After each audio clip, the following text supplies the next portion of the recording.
ôi là hay là hiện mày mày sao bay tao tao cho bạn này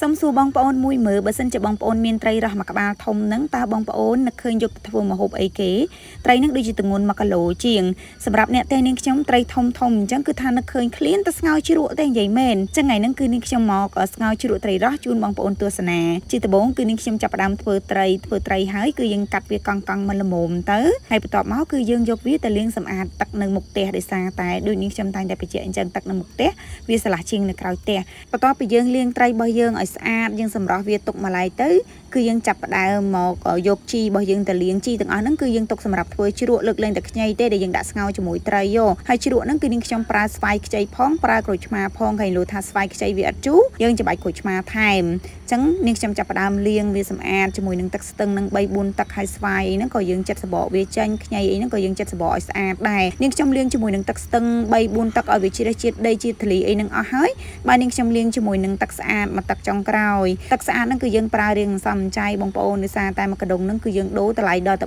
3000ហើយបើសិនជាយើងប្រើប្រាស់អត់សំចៃទេមួយថ្ងៃមិនដឹងអស់ប្រហែលកដុងទេហើយជីដែលនាងខ្ញុំប្រើសម្រាប់ធ្វើជ្រក់ហ្នឹងគឺមានជីនាងវងជីស្លឹកវែងមានស្លឹកខ្ទឹមមានជីពងទាកូនមានស្វាយខ្ចីនិងក្រូចឆ្មាហើយក្រូចឆ្មាហ្នឹងគឺយកមកសកូកែលូថាស្វាយអត់ជូរប៉ុន្តែដល់ពេលសាប់ស្វាយទៅភ្លក់ស្វាយមើលរៀងជូរដែរអញ្ចឹងដាក់តែមួយជាហៀងបានហើយក្រូចឆ្មាហ្នឹងគឺយើងអត់ប្រើទេអញ្ចឹងបន្ទាប់ពីយើងសាប់ស្វាយដាក់ចូលក្នុងឆ្នាំងនឹងទុកម្លាយទៅយើងចាប់ផ្ដើមហាន់ស្លឹកខ្ទឹមជីអីទាំងអស់ហ្នឹងគឺយើងហាន់ដូចគ្នាហាន់ល្អិតៗណាជ្រក់ស្វាយខ្ចីគឺយើងត្រូវការពេលវេលាបន្តិចបកូចឆ្មាគ្រាន់តែច្បាច់ភ្លាមជូរភ្លាមហ្មងប៉ុន្តែស្វាយខ្ចីយើងត្រូវការទុកវាឲ្យមិនស្ទុះដើម្បីឲ្យវាបានចេញជាតិអញ្ចឹងណាអញ្ចឹងមិនសិនជាបងប្អូនមិនចង់ដាក់ស្វាយខ្ចីដាក់តែក្រូចឆ្មាក៏បានដែរបន្ទាប់ពីយើងហាន់ជីហើយគឺយើងចាប់ផ្ដើមហាន់ម្ទេសវិញម្ដងម្ទេសហ្នឹងគឺដាក់កាន់តែច្រើនកាន់តែឆ្ងាញ់ហឹរឆ្ងាញ់ណាក៏ប៉ុន្តែដោយសារតែប៉ាអត់សូវប៉ិនម្ទេសប្អូនក៏គាត់អត់សូវប៉ិនទៀតអញ្ចឹងយើងដាក់ល្មមបានហើយខ្ទឹមសហ្នឹងក៏យើងច្រាំវាឲ្យល្អិតដាក់ចូលជាមួយទៅហើយបន្ទាប់មកខ្ញីនេះគឺយើងដំវារៀងទូកតប៉ែតបន្តិចទៅដើម្បីឲ្យពេលដែលយើងដាក់ស្ងោរជាមួយត្រីទៅគឺវាចេញក្លិនមកឈ្ងុយល្អឥឡូវគ្រឿងក្រៅរបស់យើងរៀបចំរួចរាល់ហើយបងប្អូននៅមួយមុខទៀតបងប្អូនមិនតាន់អស់ទេគឺប្រហុកបើសិនជាអត់មានប្រហុកហ្នឹងគឺយើងធ្វើជ្រក់អត់ឆ្ងាញ់ទេហ្នឹងសម្រាប់គ្រួសារនាងខ្ញុំឯណាបើសិនជាបងប្អូនមិនចេះញ៉ាំប្រហុកយើងអាចប្រើតែត្រីបានអញ្ចឹងយកប្រហុកហ្នឹងមកខ្ចប់នឹងស្លឹកកប៉ោកដាក់អាំងបែបហ្នឹងទៅអ្នកតលេនៅពេលដែលត្រូវការអាំងអីគឺយើងអត់មានស្លឹកចេកយើងប្រើស្លឹកកប៉ោកនឹងឯងហើយបន្ទាប់មកគឺយើងចាប់ផ្ដើមដាក់ដាំទឹកស្អាតដើម្បីស្ងោរត្រីរបស់យើងហើយទឹកហ្នឹងគឺយើងប្រើរៀងច្រើនបន្តិចដោយសារតែជ្រក់ហ្នឹងគឺយើងត្រូវយកទឹកនឹងឯងទៅធ្វើបន្ទាប់មកនាងខ្ញុំចាប់ផ្ដើមដាក់គ្រឿងចូលក្នុងឆ្នាំងជ្រក់ហ្នឹងទៅគឺមានអំបិលបន្តិចប៊ីចេងបន្តិចនិងទឹកត្រី2ស្លាបព្រាបាយនិយាយទៅគឺគ្រឿងក្រៅទាំងអស់ហ្នឹងយើងអាចដាក់តាមចំណង់ចំណូលចិនហើយកលេចមើលប្រហុករបស់យើងនេះក៏ក្រៀមល្មមដែរពេលដែលយើងអាំងគឺយើងល្ឯងប្រែវាបន្តិចបើមិនចឹងទេឆេះស្លឹកកប៉ោកនឹងអស់ប្រហុកយើងក៏ខ្លោចដែរតែមិនអីទេប្រហុករបស់យើងមើលទៅឆ្អិនល្មមហើយនៅយើងយកទៅជ្រុំជាមួយនឹងទឹកសម្លក្តៅទៀតគឺថាអត់អីទេបើសិនជាយើងអាំងនឹងភ្លើងធ្យូងវារៀងក្រៀមជាងនេះក៏ប៉ុន្តែយើងខ្ជិលយើងដាក់អាំងចក្រានហ្គាសអញ្ចឹងទៅអញ្ចឹងទឹកស្លរបស់យើងក៏បានពុះដែរបន្ទាប់ពីពុះហើយគឺនាងខ្ញុំដាក់អំបិលចូលក្នុងនឹងបន្តិចហើយនាងខ្ញុំចាក់ខ្ញីយើងចូលក្នុងឆ្នាំងហ្នឹងទៅតែយើងអត់ទាន់ដាក់ត្រីទេណាយើងគ្របទុករហូតដល់ខ្ញីនឹងវារៀងចេញជាតិឈ្ងុយបន្តិចដល់ពេលវាពុះមកពុះទៀតហើយចាំយើងដាក់ត្រីចូលហើយនាងខ្ញុំអត់បានបង់អំបិលថែមទៀតទេដោយសារមុនហ្នឹងគឺយើងបានដាក់អំបិលម្ដងហើយអញ្ចឹងដាក់ត្រីហ្នឹងគឺយើងដាក់ចូលថ្នម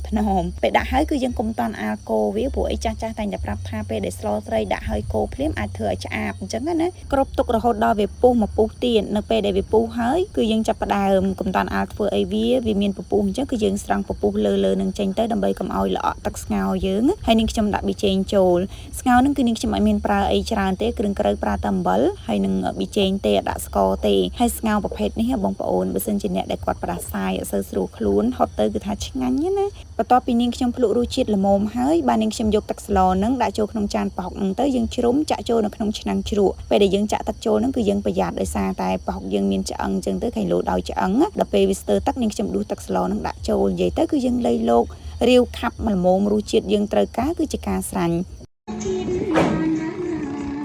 អាយុវែងរស់ស៊ីមានបានចម្រុងចម្រើនក្នុងគ្រួសារណាម្ដាយមីងណាសំណកកោម្សិលមិញម្ដាយមីងរាច់អីអត់បានធ្វើទេទៅធ្វើថ្ងៃហ្នឹងពេលដែលកំពុងតែធ្វើជ្រក់ហ្នឹងស្រាប់តែមីងគាត់ហៅឲ្យសឡូកកូមួយចានអ៊ំទុកយកមកឲ្យដល់ផ្ទះទៀតណាមិនត្រឹមតែសឡូកកូទេបានអង្គ10គីឡូជាងទៀតអង្គស្រូវថ្មីអង្គហ្នឹងពូនាងខ្ញុំគាត់ធ្វើផ្ទាល់អង្គអត់គីមីទេគាត់ផ្ញើពីភ្នំក្រៅមកនឹងមីងអញ្ចឹងទៅមីងគាត់យកមកឲ្យទុកបបរញ៉ាំណាឥឡូវម្ហូបរបស់យើងបាន2មុខហើយនាងខ្ញុំចាប់ផ្ដើមដួសស្ងោរយើងដាក់ចានដើម្បីត្រៀមញ៉ាំបាយ វីដេអូថ្ងៃហ្នឹងរៀងយប់បន្តិចឲ្យបងប្អូនដោយសារនាងខ្ញុំបញ្ចូលសលេងនេះម៉ោង 8:79 ហើយមិនដឹងបានផុសនៅពេលណាទេដោយសាររវល់លើបងប្អូនហើយថ្ងៃហ្នឹងបញ្ចូលសលេងក៏មានសលេងរំខានខ្លះដែរអធិស្ឋានផងបើសិនជាមានសលេងអីពិបាកស្ដាប់បងប្អូនហើយបន្ទាប់ពីយើងដួសម្ហូបហើយអ្នកដែលត្រូវដួសបាយគឺប៉ានាងខ្ញុំអញ្ចឹងញ៉ាំថ្ងៃហ្នឹងគឺមាន4នាក់អត់ប្អូនប្រុសម្នាក់ពួកគាត់ញ៉ាំមុនហើយបងប្អូនអូយឡាហើយលហៀកម៉ែទៅផ្សារបាយតាតាខ្យល់បាត់ណាទេចំបោះឲ្យខ្ញុំស្រួចម្លេះដល់នោះទៅមកនេះកូននេះចំបោះនេះគេរីកម៉ែមកឲ្យផងកូនទៅធំពីញ៉ងមើលដល់មកដល់ឯងដល់ពងត្រីមាន2ចែកគ្នាម្នាក់មួយកណាត់កូនពៅធំជាងកូនបងខឹងនិយាយលេងបងប្អូនហើយវីដេអូត្រង់កន្លែងកាច់រៀងកន្លែងទៅនេះគឺនាងខ្ញុំដើរទៅបេះស្លឹកកប៉ោកយកទៅខ្ចប់ប្រហុកអាំងក៏ប៉ុន្តែអត់បានកាត់ដាក់ឲ្យបងប្អូនមើលវែងឆ្ងាយទេកាត់ដាក់តែកតុយបន្តិចនឹងឯងអញ្ចឹងវីដេអូមានតែប៉ុណ្្នឹងទេបងប្អូនអរគុណសម្រាប់ការចំណាយពេលទស្សនាជួបគ្នានៅវីដេអូក្រោយទៀតបាយបាយ